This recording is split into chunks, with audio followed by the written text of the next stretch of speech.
Hi. Yeah, I'm going to do a talk about a zero waste mindset.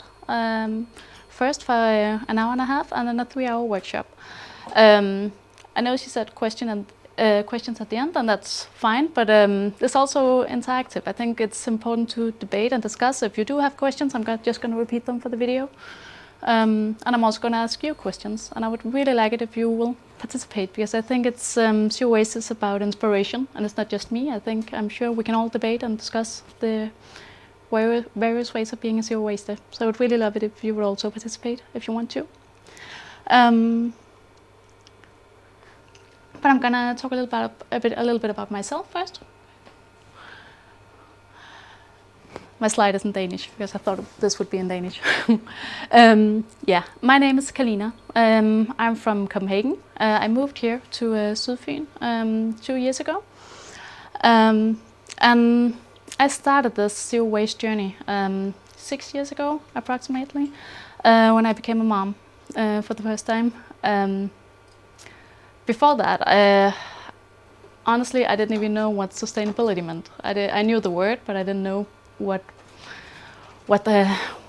came with that, and it was just like a buzzword I heard, that it wasn't that much focus on sustainability back then. But then I had this evening when I was breastfeeding my daughter. I was reading about like healthy baby, chemistry-free baby, and then I stumbled upon cloth diapers, like reusable diapers for kids, and I read about all the benefits from those, like for the environment and for the health. And I was so surprised. I'd never heard about these things before. So I started diving into these kind of products and mindset, and I was really, yeah, it was like a mind opener again and again, of all these things nobody ever told me. So after that, I had like a real geeky phase where I just spent a lot of time researching. And back then, people weren't really talking about this anywhere, so it's really hard to come by information. Like, it's only 6 years ago, but it was really, it was not mainstream back then.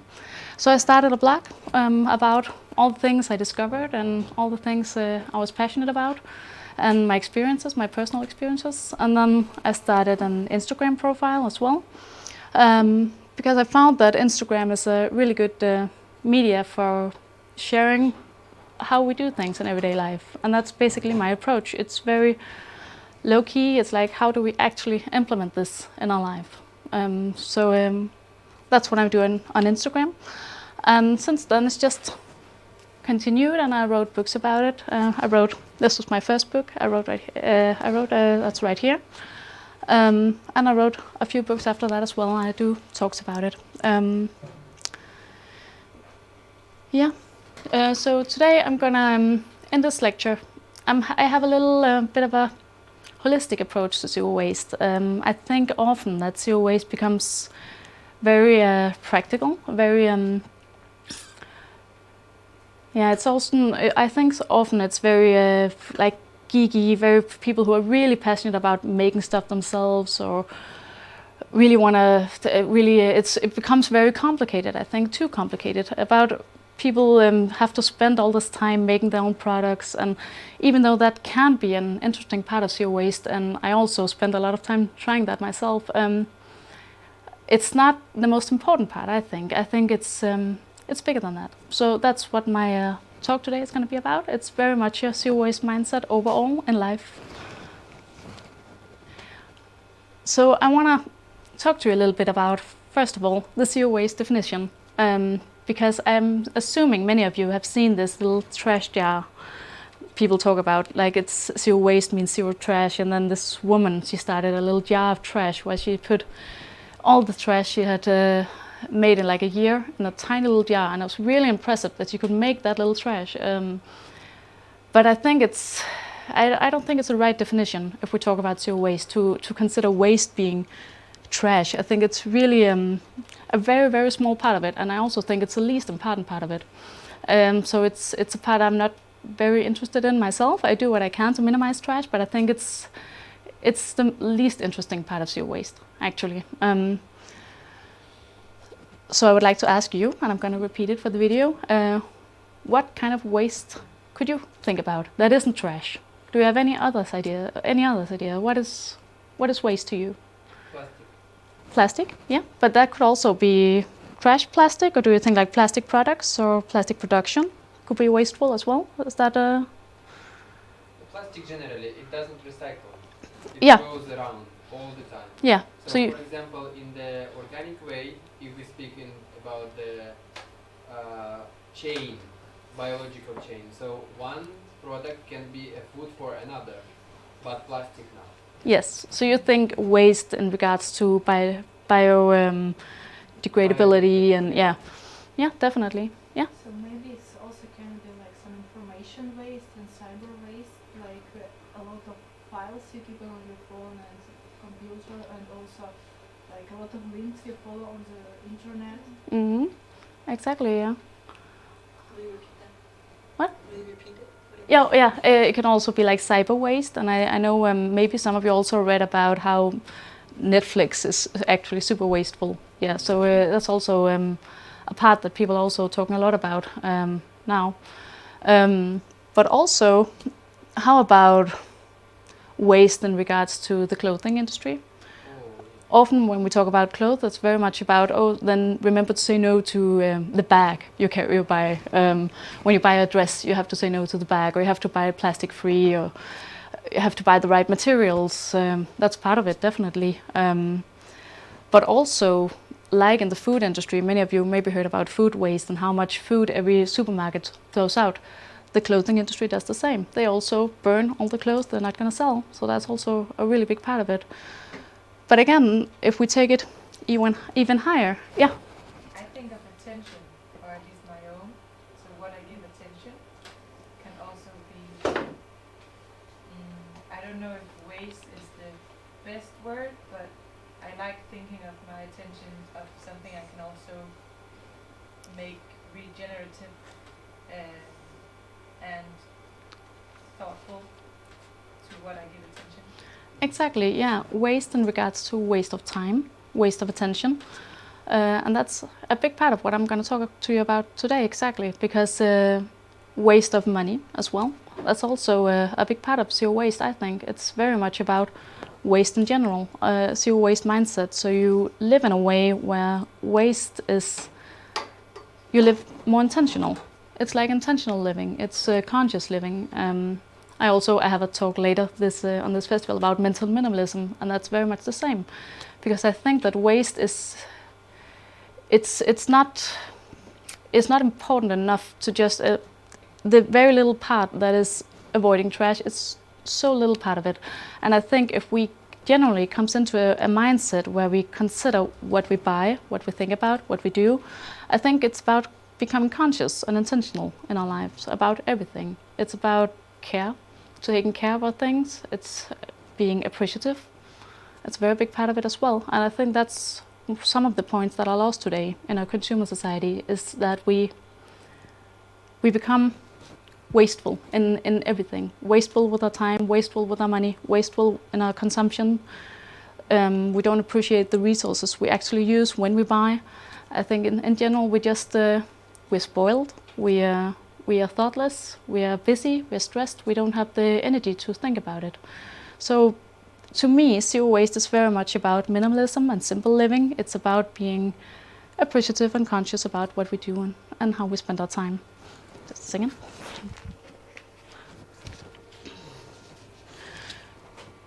Because it is obviously, as you talked about with plastic, it's obviously very important that we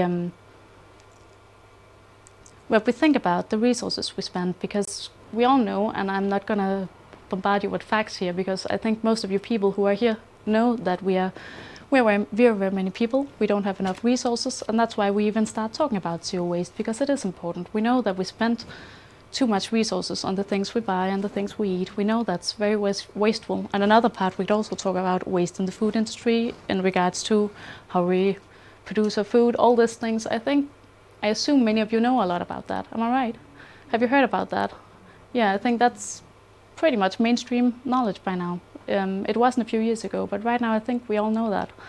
So I think that's, at this point in the zero waste journey and the zero waste mindset, I think getting information out there is important, but I don't think it's as important as to talk about how we implement this actually in our lives.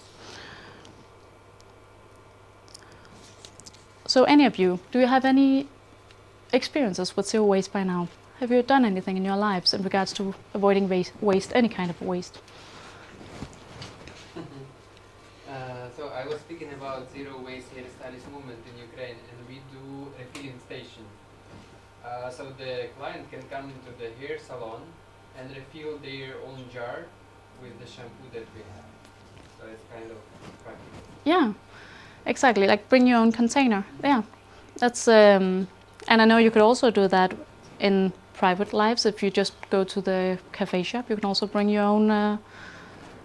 You can bring your own coffee cup, yeah. And at a diner, you can bring your own cloth, so you don't have to use a napkin. That's a very small part of it. Exactly, in everyday lives, we can all do stuff like that. Also in, clothing. What can you do if you want to avoid wasting clothing? You can go to secondhand, exactly, yeah.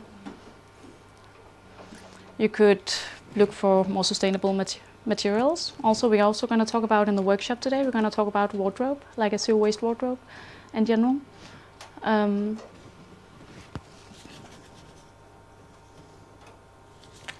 Yeah, one of the things I started with and I found to be a little difficult when I first started out, I was really ambitious. I wanted to take this zero part very literally. So I wanted to, I was very conscious about how many trash bags I used, for example, how much trash did I generate. And I found that, yeah, maybe you can also recognize that. If a lot of people talk about packaging in food, that's often a very big part of our daily trash. And that's also one of the very big, very difficult steps to take when we talk about implementing zero waste in our lives. And I think in the zero waste mindset, if it's the most difficult part and the society isn't there yet, maybe it's not the most important place to start. I think sometimes we have to remember that in a zero waste mindset, that if it is not very attainable and it takes all of our energy just to avoid this, then maybe it's not the first place to start. Maybe it's not the most important part. And that's also what we're going to talk about in regards to implementing that. Sometimes it's where we do the most harm, and sometimes it's where it's easiest, most attainable. Because I believe that if we are going to keep a zero waste mindset for a lifetime, it's, in my experience, if we keep focusing on a very, very small part of zero waste, like avoiding trash or going to these package-free supermarkets, if we do that very intensely and the society hasn't kept up with it, then a lot of people give up. That's my experience. A lot of people try zero waste and then they give up after a few months. Maybe they're really into it and they're really passionate, and then everyday lives comes along and maybe they have some challenges in their lives and someone gets sick or they get busy or they get stressed or something, and then most people just give up. And I think it's because it's too difficult. It's too difficult to do everything at once. It's too difficult to try to do all these things at the same time. That's not really working with you in society.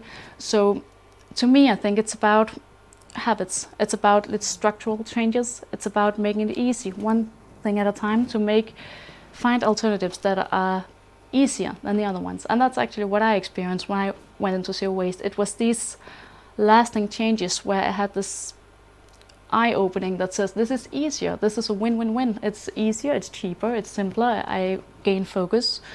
I think that's what zero waste should be about. It should be about being easier. It should be something you can continue to do many years. It's a structural change in society we need to work towards. I think that's the most important part. Can you?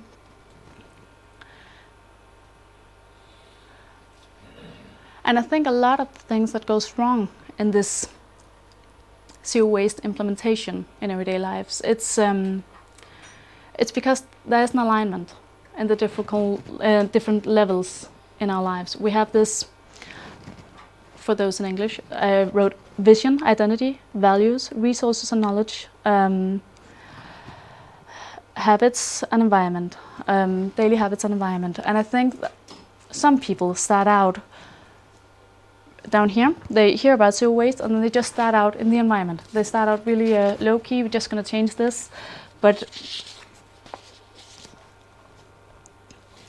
I think if you're not aligned all the way in all these levels of attention or levels of logical levels in your everyday lives, which we all made up of all these levels in how we interpret things, how we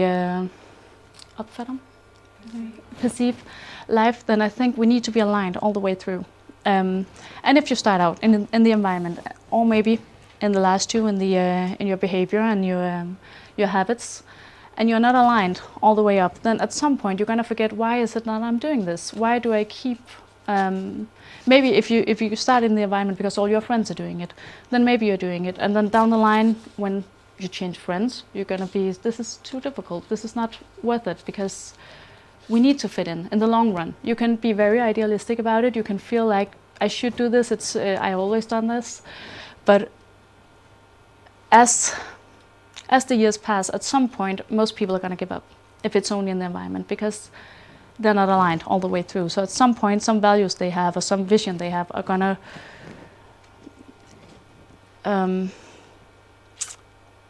they're gonna come in between them, and they're gonna stop. And I think the same goes, probably a lot of people who come to festivals like these have some kind of vision. They want to save the earth, maybe. They want to be someone who cares about sustainability, and they are people who care about sustainability. And they have values, maybe taking care of our earth. I'm guessing a lot of you people have values like that since you're here at the festival. But then comes the other problem.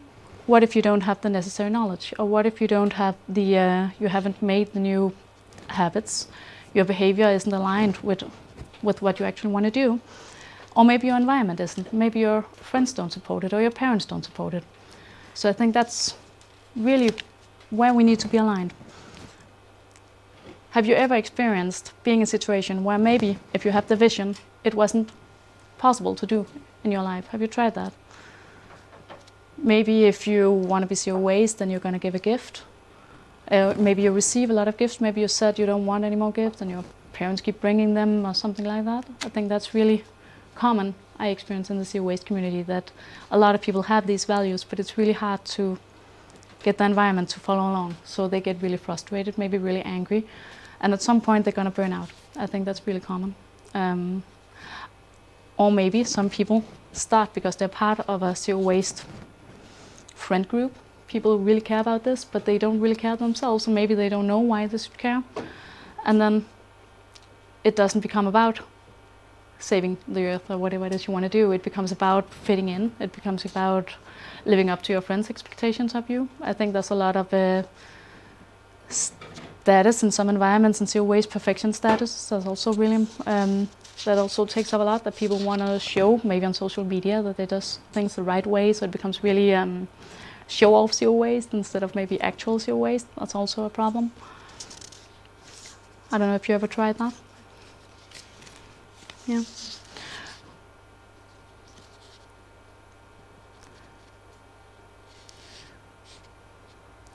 Yeah, because I think really what this requires is, it requires a long-term change. I think it requires a change in culture and structural habits. And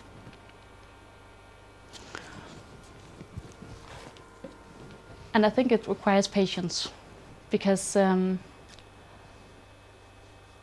when I became zero waste, I was really idealistic. I was really I was very, very, very passionate about it, but also I ran into some conflicts down the line, because I was so caught up in this zero waste idea that I researched all this, and it was horrible. This industry was just absolutely horrible. But when I actually when I got out to society with all these people who hadn't read what I had read, then it was really difficult, because my parents weren't as passionate, my friends weren't as passionate, so it was really difficult in everyday life to make people understand this. And I found that it was my personal mission to make people understand this. I was really disappointed when they didn't, and how I was really negative about how little other people did and how little companies did. So I think what I learned over the years is that it's really very much about patience. It's about appreciating the small steps along the way, the small steps that companies do. Like maybe if a lot of you care about zero waste, have you heard about these very big companies that's really harmful for the environment? Then they do this tiny green step. A lot of people get really mad at them. Have you ever experienced that? I think it's, and I have always found that really, I think it's harmful. I think this perfection culture is really, really harmful for the zero waste culture. I think this idea we have that we have to be perfect all the way through, that you can't be zero waste if you don't do something, or the company can't be zero waste if they also produce something that's really harmful for the environment.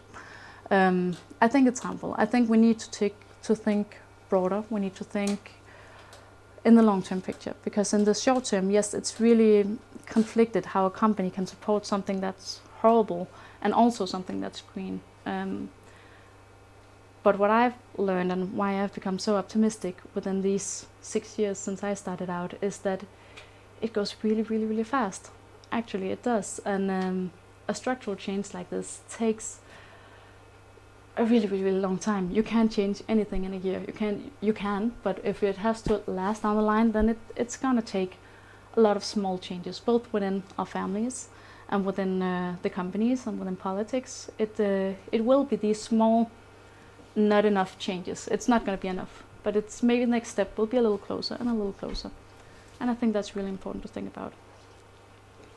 Do you have any advice on the friend part? I have a strong interest in homeopathy and a holistic health treatment. What do you say? Yeah. Do you have any advice on the friend part when having a strong interest that your closest friends might not share, or at least might not be super passionate about?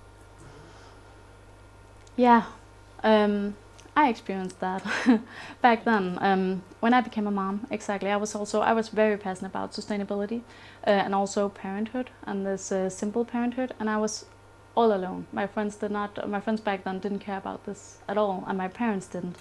And what really helped me was finding a community of people who did care about this. And not as a replacement of the people, but in addition to find some people who share this passion. It's like in relationships, you can't expect your partner to fulfill all parts in your life. You have to have friends to supplement with these interests you have that maybe your partner is not interested in. And I think I found that in to appreciate my family and my friends for what they had to offer, I needed to have this need fulfilled somewhere else. I needed to find friends who I could share this with, and when I did that, when I found these friends of mine that shared this passion, then I was able to share it with them, and then not be a pain in the ass for the friends I had who didn't care about it, because I could still talk to them about it, but it took up less of my thoughts because I wasn't frustrated all the time. I had someone to share this with. And I think it is important to remember that just because we're really caught up in something, other people might not be, and other people might not be the same place. Maybe they will be eventually, but maybe they won't. And I think it's also harmful for maybe the zero waste, or maybe the messages you want to share, that if you can't become negative of your family, if you become resentful because they don't care about it. I'm not saying you do, but I know a lot of people do. I know I did myself, become resentful because people didn't care as much as they did. Then I think it's going to become a bad thing in your life. And I don't think it's supposed to be that. I think if we're going to last, because then eventually maybe we give up and maybe we become more mainstream just to fit in. And I think we can have these passions that are very niche, but we need to find people to share them with. So I would definitely recommend that, and especially today on social media, it's really easy. You don't have to be alone with these things. Maybe it was difficult once, but now we have Facebook groups, we have Instagram, we have a lot of social medias where we can find people who care about this. Does that make sense? And I know that homeopathy is also something a lot of people care about, so I'm guessing it should be really easy to find people who care about this. How did you find these people? I found them on social media, exactly, yeah. I found my new friends on social media. Was that your question? Yeah. What Yeah. is the way to find the people with Yeah. the same feeling? Yeah. Here in Denmark, especially. Yes. Yeah. Yeah. What I did back then, when I needed friends with similar interests, I went on Facebook back then. And then I joined some Facebook groups with this topic, this very specific niche topic. I looked for people who were into veganism and sustainability, and which I was a vegan. I am a vegan, and other moms. And I forced myself to become very assertive. I asked people to meet in real life. I was very open when I met people who seemed interested, and I am interested in similar subjects. And I learned that most people want new friends. Most people want new relationships, especially with people who care about the same things they do. But the reason most people find it so difficult to make new friends in late life is often because they are too shy, or maybe they are not used to it, or they're scared of rejection. So I forced myself to step across that and just invite people, act like they were already my friends. So I started arranging like picnics and swap markets, and just started meeting up with people, sharing some food, talking about it. That was for real life friends, but I know a lot of people are not maybe in need of more real life friends, so they just go on these forums online to debate this passion. It's also. Okay. Did you make a focus for local people from beginning, or just I'm sorry, can you? if it is enough groups in this way here, the local groups, that you can find the best for you, or you start in the wider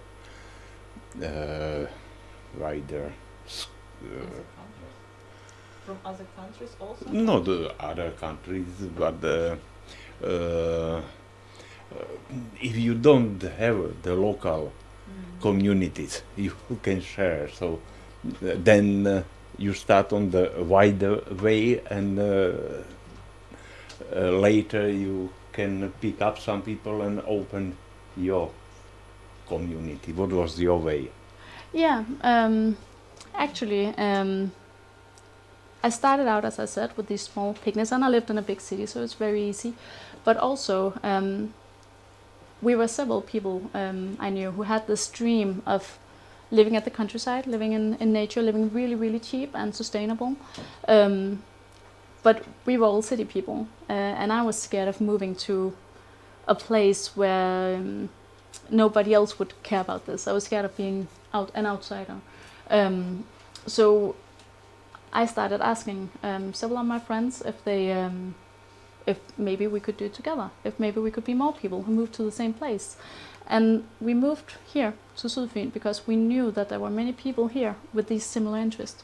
So because this was such a big part of our lives, this alternative living and this simple living, we arranged the lives around that. We arranged the lives around this zero waste mindset. So we moved to it. We moved, all of us, we were seven families approximately, who moved to this area together to find more people, because this was important to us.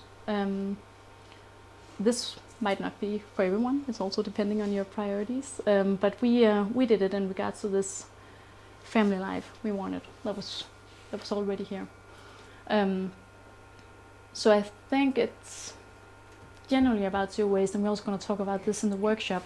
That there are many levels to zero waste. There are many ways to do things, and we were very committed. So we moved to the place. I also hear people.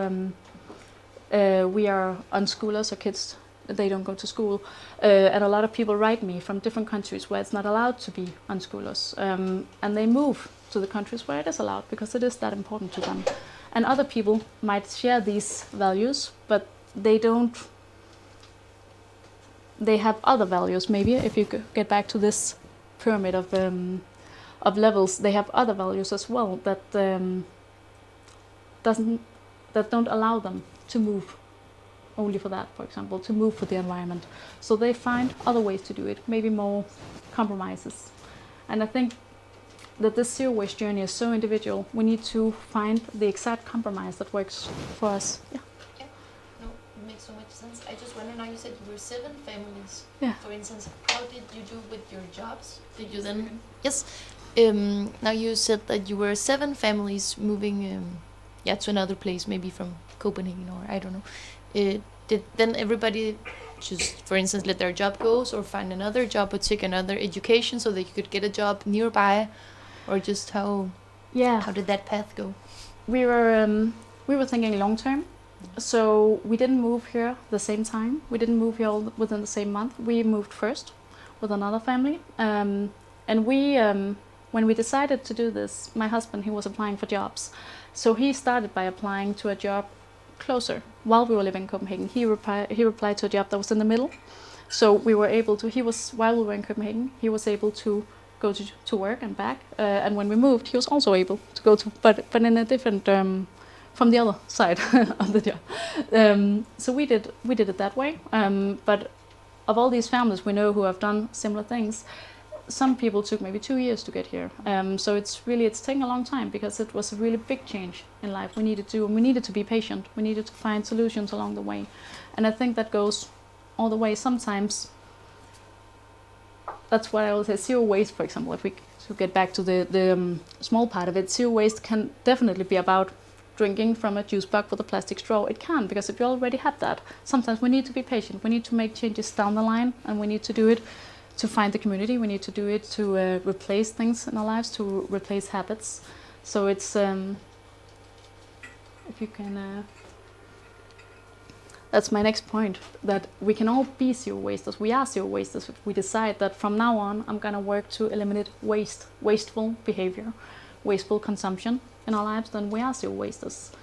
Because I have been a zero waster for many years, and in the workshop you're going to see some of the products I have replaced. So I'm one of the more experienced zero wasters in the movement, but I'm not that at all. We still have plenty of areas where we could improve as well in our family and in our friends as well. Also, most of them very experienced, but some of the things that are very easy for me to replace are maybe extremely difficult for other people to replace. And I think that's really important to remember, that if I say that's, for example, I grew up in a family that didn't care about money or designs, brands. So for me to say that I only shop secondhand and really cheap and live very, very cheap, that's really, really easy. And some people see how I do, and it's like, oh, you're giving up so much. So it's gonna seem like a really big sacrifice that I have made to live this. I live a very, very simple life. I'm very cheap. We have almost no money, but we almost don't spend any money either. For me to give this materialism up, that has just been so easy. There are other sacrifices that have been much more difficult for me to make. But when people see me like really ambitious within this area, it's not the full picture. They forget that for me that was very easy. It's not a sacrifice. It's very much like the way I've always lived. And for other people, maybe some things that I find to be really difficult might be really hard, easy for other people. And I think that's really important, because we come with these different backgrounds, and maybe while I'm did you think from beginning about making somewhere the community in this way, or it was just process? In your case? In my case, it was not the plan from the beginning, no, to make a community like this. And we're still adjusting, we're still learning, we're still finding the right way to do it. It's never been a set plan, and it's not yet. We don't have a definite goal. We have a direction, so we work in that direction. First of all, when I started out, I just really wanted someone to share this passion with. I didn't need to move anywhere. I just wanted someone to share it with, and I think that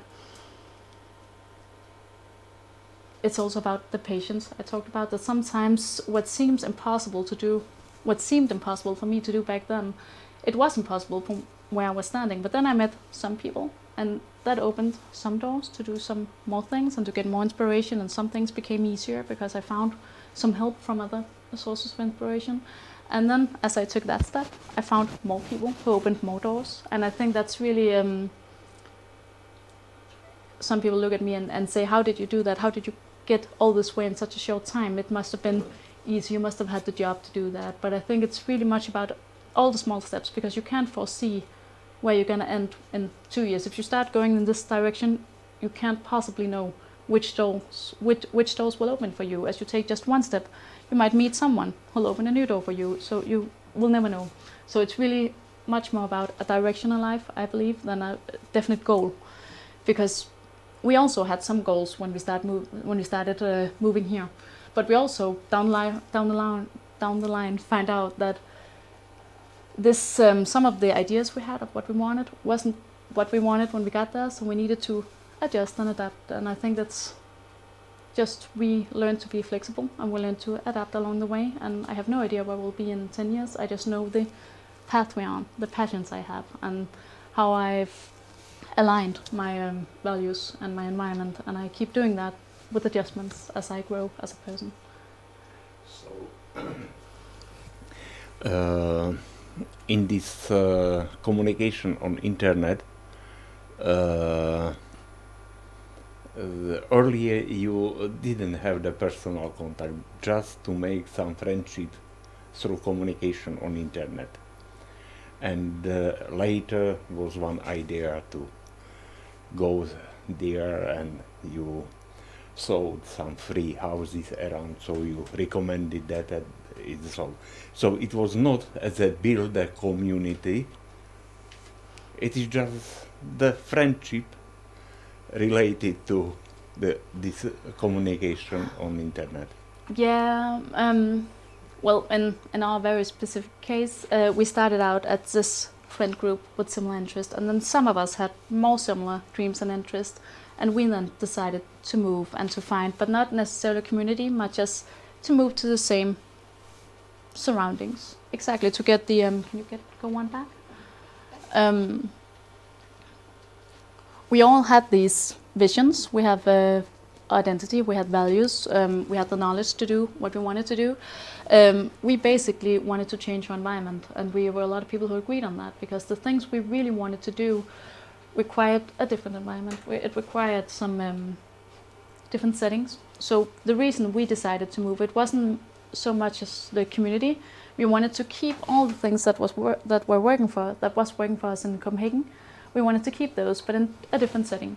So we decided to be more people who moved here, just to have the same community we had in Copenhagen, just in the countryside, basically, to live cheaper. And so it wasn't as much as it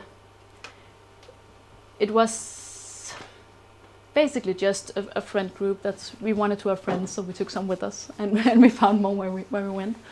So it was basically a very loose idea of a community. It wasn't like a big plan per se. It was just a way to change our environment to fit better with our values and our dreams. And makes for children the better environment was the strong point. Was the strong point to make the place environmental for your child? Yeah, for us it was very much about the family life when we moved to the countryside, because a lot of the things we wanted to do was well, it was bigger than that. It was both the zero waste lifestyle, the sustainable lifestyle, the way for kids to grow up in nature. We wanted that. We wanted nature. We wanted a community with friends, and also, as I said, but that's not much part of the zero waste, that our kids don't go to school. So we wanted to be aligned all the way through with people who shared these passions as well. So it was an all-round decision just to fit our environment, to make these big changes that made us align all the way with all of our visions and dreams for life. Yeah, 2 questions. Can you compare the life of your kids here with the life in the big town? And the second, is it the way to make some movement for mothers as in the broad way, as a movement, because it is something quite nice. What was the second question? The question was? First question is, Compare the life. You can yeah. compare the life, and then I will say. Oh, okay. Yeah. In Copenhagen, we lived in this really small apartment. This really classic city apartment, really old, really trashy in a cool way. You know, like it was really nice, but also like crooked, tiny apartment, very very close to the center of the city, and that was perfect for us when we were just my husband and I were just a couple, and when we had one child was also okay, and then we had a lot of friends in Copenhagen, so we had this really nice daily network of people, and there are parks in Copenhagen, and I know a lot of people who live the way we do in Copenhagen. But I was actually really inspired by the movie Captain Fantastic. Have you ever seen that? Yeah. When I got out of the movie theater with my husband, I was like, yeah, we're gonna live that way. I was like, I was completely determined. I want that. But also, if you've seen the movie, you also know that they're very isolated, the people, and that's kind of the downsides to his lifestyle. So I was like, okay, I want that. I can see something and really, really want that. But I also know that I have to make it work for me and for my kids. So that's basically why I started this idea. It was because I wanted these surroundings, but I also wanted the community. So we could move. My husband and I discussed like moving to Canada and this crazy wild nature and just live like he does in the Captain Fantastic, and it's really beautiful. But I also I know that some of our values are also about friendships and communities and daily life with other people, and we also we wanted our kids to be part of society. And I'm not opposed to society the same way that I believe the character in the movie is. That's what I said. I'm not. When I started out, I was really, really negative, and I think everything was wrong with society. It was like an eye opener. All the things that I was taught was just wrong. I don't believe that anymore. I think that's so many beautiful things to society. So I wanted to make a mixture. I wanted to find these beautiful surroundings, and we had that. We had this square meter. We had this 8,000 square meters land of wild garden, and we live in the countryside, so we're really, really isolated. But we live 6 minutes from Svendborg and 30 minutes from Odense, so we got the perfect surroundings we wanted. Whereas when we lived in the city, in the small apartment, everything was just, it was kind of a struggle to get out of the to get about in the daily life with our kids, because I had 2 kids in everyday life, and we saw all our friends daily, but it was also it was really hectic and it was really stressful, and I started researching like our evolutionary needs, and I found that to be really fascinating way to think, because if you think about humans in nature, where we used to come from, there weren't a lot of distractions. So we are trained evolutionary, in an evolutionary way to see, if you go into a woods, you will see like the blue piece of plastic. You will see it instantly because it doesn't belong there. That's how we are trained throughout the many, many millions of years to recognize dangers or unknowns. But when we live in the city, it's I always lived in the city, by the way, so I hadn't thought about this before. But all these commercials and cars moving really fast, it's so unnatural. And it doesn't matter, there are beautiful things to it as well. I love the city, but I recognized how stressful and hectic it was to have these disturbances and interruptions and unnatural movements all the time. It was just a hectic environment, and I didn't want that for my kids in the daily life. So again, for our needs, we have so many friends and family still in Copenhagen. So by moving here, but being able to go back to the city like every other month or every month, just for a few days and meet them, I think we get the best of both worlds. So we get the daily surroundings, but we still have the city life, and that was what we wanted. That's why we did it, because we wanted this different lifestyle with other people with similar interests, and we had that as well in Copenhagen. But we want to do it with the community, with a large group of friends and family as well. And we didn't have that, so we made that. That's very much my approach to life. If it's not there, then we make it. Then we make it happen. What was then, now you said it was easy for you, something with clothes. What was then the most difficult part for you? It is still. Yeah. What was or what is still the most difficult part for you of being a zero waster? I think it changes a little bit depending on our needs. I think that the packaging is very difficult because now we live in the countryside and we don't have these zero waste stores close by the same way we used to do. So if I were to live in the city, it would be very easy for me to say, oh, I only do this with packaging or package-free shopping and stuff like that. But for me, that would require a lot of work.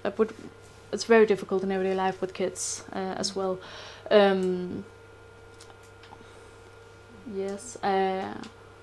And back then, some of the things I had to give up were traveling. It's not. I've learned it also because we're really broke, so it's very easy to not travel.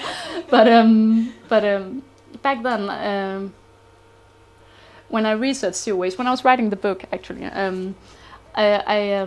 I was very much into zero waste, and I wanted to be perfect all around. I wanted to learn everything there was to know in all areas of life. And when I started this book, I was really far, but I was like, okay, but I need to write about everything. So I told my husband, I was like, I'm gonna change a lot of things while I write this because I need to do it. I need to live by it. I need to research it. And I have postponed learning about some of these areas because I was like, yeah, I don't have the energy to learn about the clothing industry right now because I weren't into brands, but I liked shopping. I shopped a lot. I spent a lot of time in the evenings with my iPad just putting clothes in the shopping basket and just taking in and out. Which style is mine? And I thought that was just fun. I thought it was really fun to just shop and express myself through clothes. And I loved traveling. We traveled 3 times a year before we had kids. So in the beginning, that was some of the areas I took like these really big steps. I became vegan, and I did all this stopped packaging back then in Copenhagen. I lived package free. I did so many areas where I took a big step, and then I just kind of stopped a little bit. It's like, yeah, I'm doing a lot now. So I don't have to research it because I knew the minute I started researching this, I would have to do more.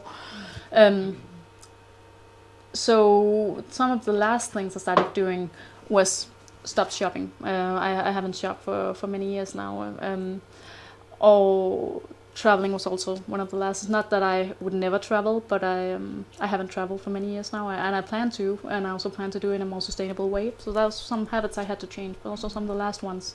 But then again, now I have 2 kids. The youngest one is 3.5, and that daily life with kids, that sometimes get hectic, and sometimes some of these habits I used to have are more difficult now because I have less time for it. So now my challenges are more, sometimes we have to choose the convenient way. Sometimes I'm not prepared enough because I haven't packed my bag properly, so suddenly I stand in the middle and I need snacks and I need to buy snacks. So back then I was always packed and I had everything reusable, and sometimes now it's like, yeah, I need coffee and I'm gonna get coffee now, even though it's a plastic lid. And that's but I think that's way the zero waste mindset, and the way when I say that everyone can be a zero waster, it is that none of us can be perfect. Even if I did all the areas perfectly all the time, there would still be areas I could do a little better, as some alternative could always be a little better.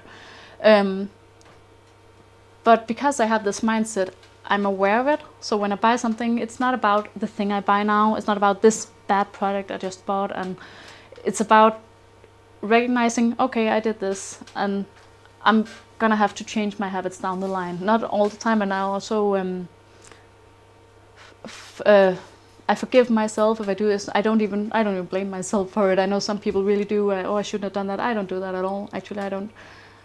I'm not gonna say I don't care, but at some point, in the moment, I don't care. I care enough to make a mental note to say, oh yeah, I should do better, but I'm gonna do better in the long run. So I'm gonna find out why I did this, evaluate a little bit. It's not a big process, just a quick thought. Okay, why did I have to do this? Oh yeah, I have to remember that. So I think it's really much about,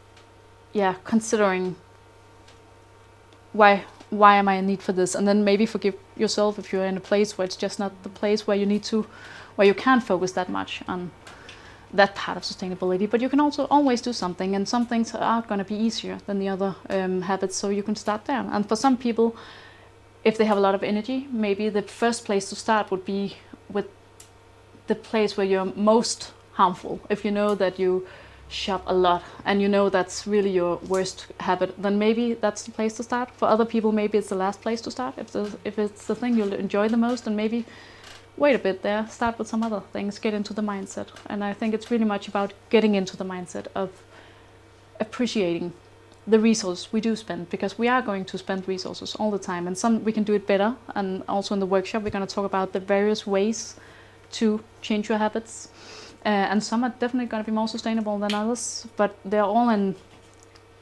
the same direction. So and what I think the mindset is really much about, it's about considering when is something wasteful. If you buy something new from the clothing industry, which is really bad, but if you buy something new, it's not necessarily that much of a waste, but it will be if you buy a lot of it and don't use it. And that's why I think we should really consider it in the big picture, because a lot of people also see waste as think that when they burn out, it's because they say, oh, but what I do won't really make a difference. It's too little difference I make by saying no to this plastic spoon. And maybe they're right. The individual's tiny effort won't make the difference, but they are part of a movement, and it's in the big picture. It's about changing your culture to appreciating. So if you do buy this plastic lid coffee, then you should really appreciate it. That's basically the mindset. If you do buy it, then really appreciate it, and consider how you can do it otherwise in a way you would also appreciate. Because if you replace the really delicious coffee you buy with a trashy coffee you don't really like, then it's not gonna stick. You're gonna get tired of it. So you need to find ways where you just become really grateful for what you have, is my experience. You need to be really grateful with every resources you do decide to use while you use it, and find ways that you can also really, really appreciate. What time is it? Just so I have a... It's 2:30. Okay. Ja. Kan vi gå videre til næste? Er det sidste slide i workshoppen? Eller skal lige... Okay. Super. Yeah, so before we do the workshop, I'll tell you a little bit about my own journey, the way I have chosen to do things, because I have been in the media several times, because we have been really radical, people think, because we made so many changes in life. And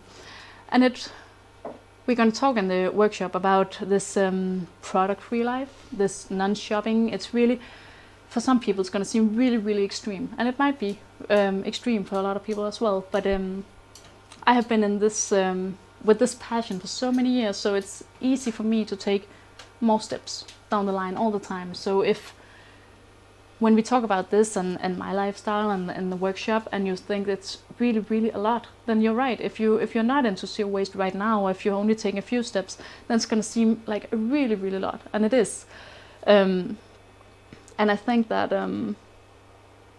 you should remember not to compare that my step 20 with your step 1, except that this is not even step 20, this is step 2000 maybe I have taken. So if you look at my lifestyle now, how simple we live, and we live extremely cheap, and extremely not as cheap as in we don't need very much money, we don't really buy stuff, we avoid food waste and all that. I'm also going to talk about that in the workshop.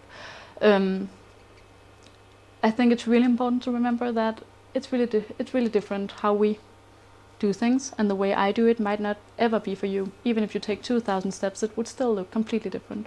So it's just a way to do it, and I'm also going to talk about various ways, because I tried a lot of things that didn't work out, and I'm also going to tell you about them. Because in regards to this journey I have been on, I've tried so many things that I was like, yeah, then I did it for like a month, and then I forgot about it, and then it's just like, it didn't work. It's all about finding the right balance, I think.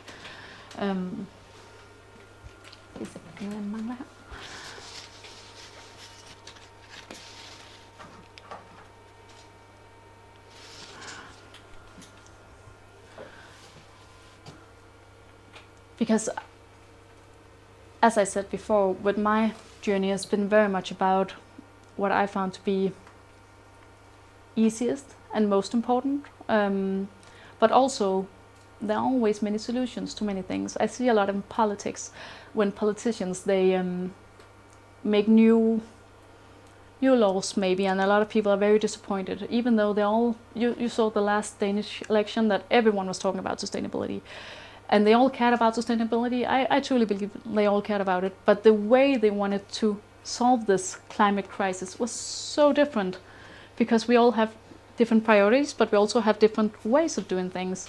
And just because I take a step that I find this is a way to solve this, and the politicians do, the way we would do it is not the only way to do it. And I think that's really important to remember in the zero waste movement, that there are so many ways to solve this, and some ways will be a little bit better technically, but I think the best way to do it is the way we actually do.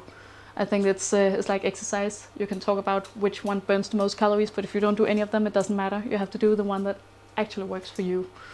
And I think zero waste is the same. And I think it's basically, it comes down to this appreciative mindset, where even if you have, it's like, that's why I think it's very much like minimalism. When you think about minimalism, do you have any reference to a minimalist lifestyle? A lot of people think it's this really, really white house with very, very few things. It's not necessarily the case. I was interviewed about a minimalist home once at a newspaper, and he came into a tiny apartment in Copenhagen, and he said, "But you have things." He was like, "It's." He said, "It's cramped with things in here," but I was like, "Yeah, I do." But all the things, we had really little space. So when we moved, we didn't get much more things. So where we live now, we have a really big house now. And there's so much space. And now it's probably going to seem more minimalist because it's spread out. But the things we had back then are basically the same things we have now, because everything we had was something we had actually decided to keep or to buy. It was not, we didn't have any spares. We don't have any spares of anything. We don't have any loose paper or trash lying around. If you sometimes we do. I think it's in minimalism we need to do it like a process where you keep cleaning out and cleaning and considering, because for some reason you get a lot of crap in your life. Even if you say no to gift, and we do that, I say no to gift, and we don't really get much stuff. And anyway, we have an entire rug collection from the kids in our drawers, and so we get a lot of things in our house anyway. But basically everything we have right now solves some kind of need for us, and we have actively chosen every item in our house and every item in our drawers and everything we have chosen that. And all the things we don't have anymore, we have donated and sold. So like the zero waste and minimalism, they're so closely connected, because it's about intentional living. It's about knowing what you have and why you have it and what you can use it for. And then some people ask me, what about art? That's not necessary, that's not an essential. And that depends on your needs. I've never been much into having artwork on the walls. I've never cared much about that, but I love plants. So for me, plants are necessary, not necessary, but in regards to thriving in my home, then it's necessary. I like having a lot of plants around. And some people, they don't thrive with empty walls, so they need to have artwork. So my point in this zero waste, is it wasteful? Do you buy a lot of things because it's on sale, or do you buy it because you love it, you really appreciate it? So that's a mindset I really, really want to talk to you about today, and I hope that you take with you. It's about appreciating every little item you buy, and every item you already own, and considering every item in your life. What is it? Because if you have it and you focus on it, and it's not the thing you really, really want, then it takes focus away from what you actually want. And that's the biggest benefit I've had from this zero waste lifestyle. It is the ability to focus more, to focus better on the things I actually want, and to have the energy to create this community for myself, where I have all these like-minded friends, and where I can be with my family and friends all day. That's how I live life, because family is the most important thing to me. So I arrange my life to be with my family all day. And my friends every day. And for some people, it will be a different value, a different priority, but that's very hard to find out if you waste your time, if you waste your money, and if you waste the resources, then you won't have the energy for it, you won't have the focus, you won't have the money. It is about a mindset. It is about cutting into the bone and only having what you actually want or need to get the life you want. Yeah.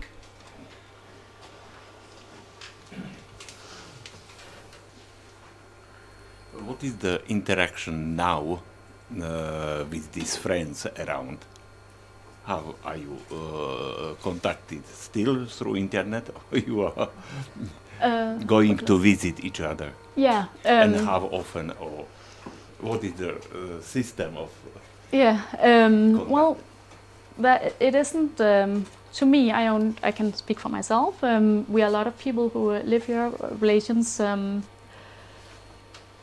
The various degrees of closeness in our relationships, and as we moved here, we also met a lot of new people as well. So for me, I see my friends almost every day, sometimes in groups, sometimes individual, with my family. So there isn't any system. It's not a system for some. In which way? What? In which way? Just spend time together, share lunch together, let the kids play together, just talk. Just hang out, do things together. We are, as I said, our kids are not in school, so we arranged our lives around doing things and actively. Sometimes we clean together. Sometimes if I'm home and I clean, then I have friends over while I clean, while the kids play. Sometimes I take care of my friends' kids while they work. A lot of us, all of us, work in some way, so we help each other out. It's like so. I give what I have to my friends, and they give what they have to me in regards to time and attention and love. And that's how we arranged it. So there is no system. It's not a club. It's not a defined group. It's the friends I have that I'm close with, that I see regularly, and we help each other and spend time together. So it's for us, it's really just been a different way of living where money is not in focus, and we don't have very many. So we only have the basics, but time and relationships, and that's the focus in our lives. So we are just together doing all the things we do in everyday lives together, and sometimes alone, but we live alone, so that's how we chosen to do it. I know some people make like more rules and make a defined group, but that's not for me, so I didn't do that. So yeah. Any questions at all? Yeah. I have kind of broad question. You said that you are vegan. Yeah. And it means you don't eat anything from animals. And like you choose it because of zero waste also, or because of another reason? What's last? To be a vegan. Yeah. You choose it because of zero waste movement, or because you decided like, or just you're just vegan? Yeah, I became vegan 10 years ago. And back then it was mostly about animal rights, because as I said, I didn't know what sustainability meant 6 years ago. So for me back then it wasn't a big part of it. It is now though, it's very much a big part of it now. But back then it was mostly an animal rights thing. I discovered how animals were treated in the industry, so I decided that I didn't want to contribute. So it's like in zero waste, I was very much in a do no harm mindset, whereas I might not be able to save the world, but I don't have to be a part of the problem. That was also my philosophy back then when going vegan. But after I learned about the sustainability reasons too and the health reasons, so for me it's just an overall it's a win-win-win situation. Like many of the habits I've changed, it's really just I have no downsides to it for me. But did you have a follow-up? Yes. Yeah. So you was vegan when you became mom. Yeah. So you was twice mom being vegan. Yeah, I had two And vegan pregnancies. Yeah. Yeah, and maybe can I just also a question? So like, you have like really good shape for being mom twice. So it's also because of your lifestyle and. Yeah, I think it's. I definitely think you can be in good shape and not be vegan. But I think being vegan is often healthier because it doesn't have to be, but it often is because we eat a lot of vegetables. But my husband, he's like a junk food vegan. He doesn't like vegetables at all. So it's really for him. He became vegan 6 years ago. I think our kids are vegan as well. He became vegan 6 years ago, and he's still really just doesn't like vegetables, but he really tries. So he's not healthy at all. It's horrible, and I really try to help him become more healthy. So we do what we can, but he's not healthy at all. He's mostly for sustainability reasons. The reason he's vegan, and because our family is. I like eating healthy, and I care a lot about health. He doesn't care as much. I think he wants to, but it's a different journey for him. So definitely, yeah, I live pretty healthy. I eat a lot of cake, and that's not healthy. So I eat a lot of sugar, but I also eat a lot of vegetables. So I think that could definitely be a part of it. Yeah. But it doesn't have to be. My sister is in a great shape as well. She's not vegan, so I think it's just. But she eats a lot of vegetables and a lot of green days. So I think it's really more an overall healthy lifestyle. I think, yeah. And also, I'm sorry if I'm interrupting you. I think it's as part of this. I also care a lot about like natural movement. And as I said, I'm with my kids all the time. I carried them all the time. When they were kids, we didn't have a stroller, and we don't have a car, and so I generally care a lot about moving my body and being active. I read a lot about natural movement in everyday life, how we can implement that. So I also try to do that.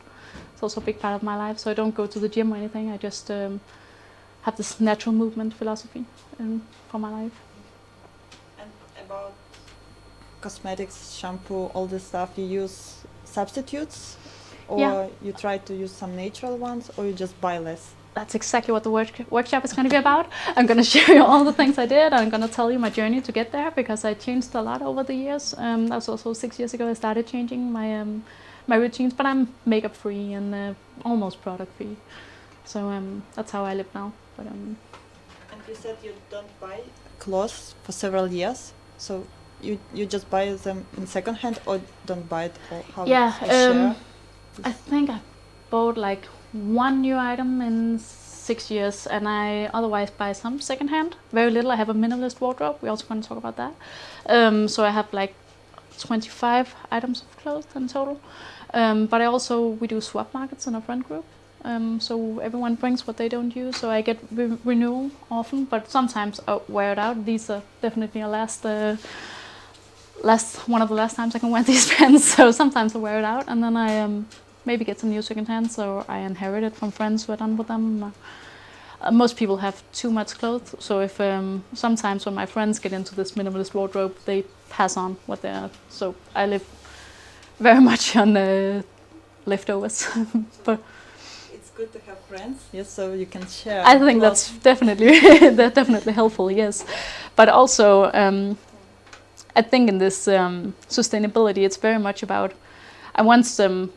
I wrote a post about how I had this minimalist wardrobe, and then I wrote about how I in my if I had to go to a wedding, I didn't go out and buy a new dress. I borrowed a dress from a friend because I don't have any fancy dresses. And then somebody wrote, well, then it's not really minimalist, because then she doesn't have everything she needs if she's just gonna just gonna exploit other people's wardrobes. But my point was that I also don't have a lot of tools, but if I do need tools, then I go to someone who uses a lot of tools in everyday life, and I borrow from them, because they do need them in everyday life, but I don't. I need them once a year maybe. And the same goes with fancy dresses. I don't go to fancy occasions, I like chill occasions. So if I do need a dress, then I go to some of my friends who have a lot of fancy dresses, or maybe just one, and then I borrow that dress. Or some people go to a lot of parties and they have a lot of party dresses, and then I borrow from them.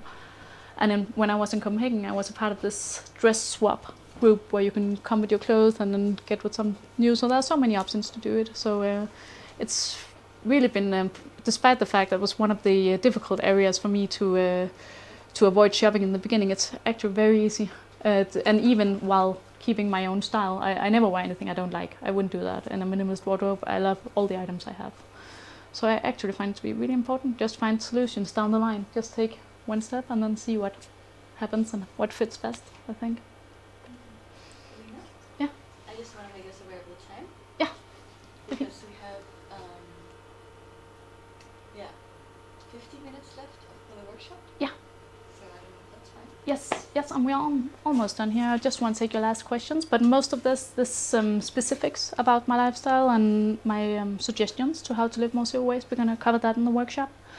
The workshop is going to be very much about inspiration. It's not now I know a lot of you just been sitting and making, what was it, strings from needles. That's extremely cool, but that's not the approach I'm gonna have to the workshop. I have like a few things you can try to make, but in general I'm not much into making zero waste that complicated, because I think unless you're really passionate about it, you're gonna burn out while doing that. So my approach to zero waste is very much see that there are many options, find the one, try it out, see what's best for you, and generally it's very much about learning to live with less and find the benefits in that instead of seeing it as a loss.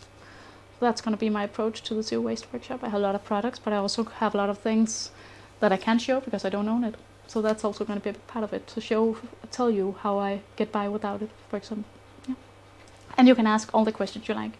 I know that Dikte wants me to do a lot of the more practical things in the beginning of the workshop.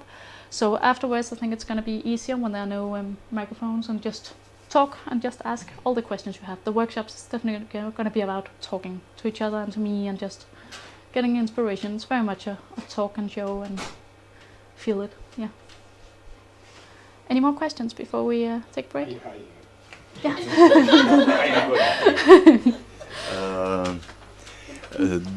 Do you have something in this community of the zero waste people, something as a common meetings or birthday barbecue or something, as a officially some program for the year, or children birthday or something, which is there, not only the neighbors but yes and no. As it's not that much of the zero waste, but we do have this unschooling, this more official unschooling community, whereas a lot of us who live this way, most of us very simple. It's very interesting to hear all the stories of people who've chosen to live, even if you don't care about unschooling, because that's very specific. If you don't care about this, it's still interesting to see all these families in this community have chosen to live in a way where they don't fill up their days with work. And that alone is very, very interesting, because these people, all of us, ourselves included, live on very little or very alternative ways. So we have this official group where people can make like big arrangement, and then we have more private, just for friends. So it's really, yeah, I actually want to tell that. About, I used the word sometimes tribe, like a tribal society, and then I think about, when I say it, I refer to these old Nordic way of living in the small villages where we help each other and stay together and just do everything together. But I also changed the word to say like neo-tribe. Also I call myself a neo-hippie, because it's like a new kind of tribe, because I don't believe that today in our society that's so globalized with social media and the society in big cities, that we can in any way create this tribe-like small village, because we have, the only reason you did it back then was because you didn't have access to the outside world. So you were always together. If you liked each other or not, you were always together in the small community. I don't think that's a way to do it today. I don't think that's a lasting way to do it, because we all still have family and friends outside of it, and we have people online we meet, and it will keep growing and evolving. So when I talk about my community, it's not a defined, as I said, it's not a defined group. It's who I consider to be my tribe, and some of them live very close by. Some of them are people I see in everyday life. Some of them live in Copenhagen. Some of them live in Aarhus. I have them all over, and that's my defined group, community, tribe, new tribe. Whereas my very good friends, they have very many overlaps, because we know a lot of the same people in this community and this group, but their tribe will look very different. They have some people they have better chemistry with than I do, and they have their families and their friends from old times. So I don't consider my community and my tribe to be only the people I met with these interests. I consider it to be all the friends I have that are close to, that I see. So when I have a birthday, I invite all my closest friends and family members. And when they do, when they have a birthday party, they invite their closest friends, and sometimes there are overlaps, and sometimes there are many, sometimes there aren't. So that's really varied. But if we were to make, like, sometimes we have this really big land, as I said, like, so sometimes I invite for like this big open picnics or Halloween parties or something, and then it's be like 60 families coming, and I don't know all these 60 families at all. So it's then it's more like an open, where the kids can meet each other and see each other. And a lot of people have these interests because they all live this really alternative lives. So they have some of the same values, but they don't necessarily have the same habits and behavior. So it's yeah. Did that make sense? Yeah. I have a question. Yeah. I'm curious to what are the main reasons for you to be an unschooler? Yeah. And maybe you can also explain what it means for Yeah. people that might not know. Sure. Yeah. I think a lot of you know homeschooling, and maybe some people think it's like these weird Christians in in America, because homeschooling has not been a very big thing in Denmark. I think at some point it was like 3 families homeschooling or something. It's really usually because of kids with special needs or something. But there's a growing movement with people who are homeschooling and unschooling, who like we do it because it's a way to have a more free life, and it's a way to learn in a different way. So it's basically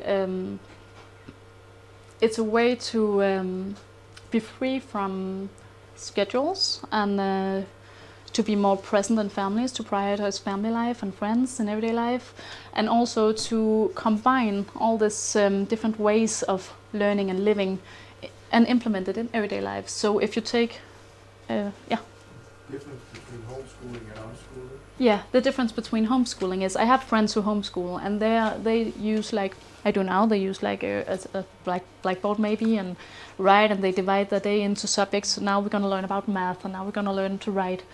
And some of them are still more loose than schools would be, because in schools we have these almost 30 people and one teacher, so they have to do certain ways, because a big part of their job is to keep track of a lot of people learning at the same time. Whereas homeschoolers, they don't have to do that. They're used to just their own kids, so they can be more free. But when we talk about unschooling, we don't do any subjects. We never sit down, now we're going to do math. It comes naturally during the day, and every time our kids have some kind of interest or passion, we pick it up and then we explore it using all the tools that subjects are. So we use math, but we use it in regards to a passion, and we use writing and reading, but use it in this whole picture in regards to this thing they're passionate about. So right now it's Harry Potter. My daughter, she's really interested in Harry Potter. And she's 6 years old, so she doesn't, she's just learning how to read and write. So we are reading Harry Potter aloud to her, and she's writing all the letters for the names in Harry Potter and little wands, so she can play with them. So we go into nature, we find wands, we make them, we write letters on them. She really wants to learn to write the names, so she sits and copy, and she practices the letters that way. So we just implement. We take her passion, and when we use all the tools, all the subjects that you would say in school, we use all these because we don't consider them subjects. We consider them to be important life skills. So we use them because they are important. So we might as well learn them while using them. And it's easy for us to do because we just have these. We have this free life, or we have the time for it. They don't have the same options in school, but we have. So we use it, and we have our friends who have other forces maybe. So some things that I'm not that good at, maybe they are. But if I'm not, and I don't know anybody who is, then we learn it together. So it's just this. It's a part of our zero waste, the alternative way of living, because it is very much about, as I said, alignment. One of my big values is family and friends. So our life is family and friends, and we want to be together. So we have always kept out of this structural way of living to have space for that, to make space for that. And as I was just telling Dikti here before, that my husband has been sick for a while, and that means that we have had even less money than we planned to have. And that has just showed me the importance that much more, that we need to be completely free of waste, because we don't have any money. We do, but we have very little, and we don't have that much energy, resources as we used to, so we need to be very sharp in how we spend our time. And even though right now it's also part of necessity, we need to do it because we're struggling, but we started before that. Now we're just really, really good at it. And when everything is easier, then we take this mindset with us, because it's a really big life lesson to learning exactly how we want to live and what we want to focus energy on. And we have learned that we're really, really good at it, and how we spend our money and what we buy. And it's really a overall picture, overall lifestyle for us. That's how it looks for us. But the mindset is overall, and that could be for everyone. Yeah. Any other questions before the workshop? Yeah, then thank you. Then we're going to give you a love shower. And it's like this. And you all know that. Practice before you Okay.